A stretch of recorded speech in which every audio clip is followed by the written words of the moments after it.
आज हम बात करने जा रहे हैं एक ऐसे इलाके की जहां का सांसद कांग्रेसी है, एक ऐसा इलाका जहां का विधायक कांग्रेसी है, लेकिन उस इलाके में एक शख्स ऐसा है जिसको इस इलाके की जनता ने चुना है और चुन करके वो शख्स भारतीय जनता पार्टी की सरकार के साथ मुख्यमंत्री नायब सिंह सैनी के आशीर्वाद से अपने इस इलाके का चहुमुखी विकास करना चाहता है।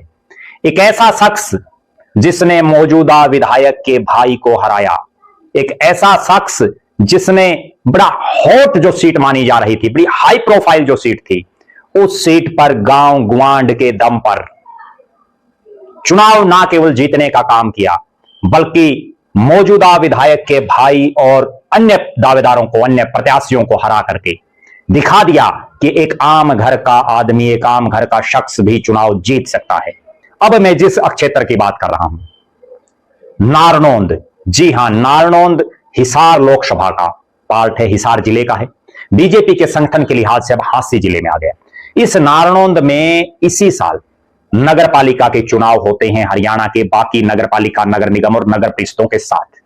और भारतीय जनता पार्टी यह ऐलान करती है कि वो नगर निगम और नगर परिषद में तो चुनाव चिन्ह पर लड़ेगी, लेकिन नगर पालिकाओं में जैसा स्थानीय नेता कहेंगे वैसे करेंगे। इस सीट पर चुनाव हुआ नारनौंद नगर पालिका की चेयरमैन का। पहली बार सीधी वोटिंग हुई। इस सीधी वोटिंग में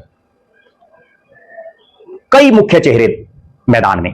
बीजेपी ने अपने चुनाव चिन्ह पर चुनाव नहीं लड़ा, लेकिन मुख्य जो मुकाबला था वो तीन दावेदार में, तीन प्रत्याशियों में।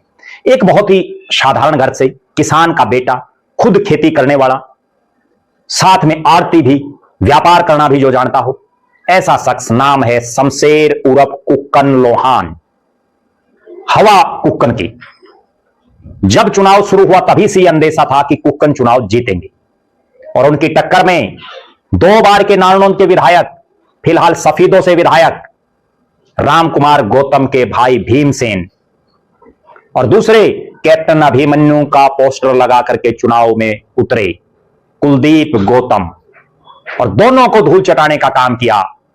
नारनौंद की जनता के विश्वास और भरोसे की वजह से, गांव गुआंढ के आशीर्वाद की वजह से शमशेर उर्फ कुक्कन लोहान ने, शमशेर उर्फ कुक्कन लोहान नारनौंद के डायरेक्ट पहले नगर पालिका के प्रधान बने। निर्दलीय बने, क्योंकि बीजेपी ने यहां से अपना कोई अधिकृत प्रत्याशी नहीं उतारा था।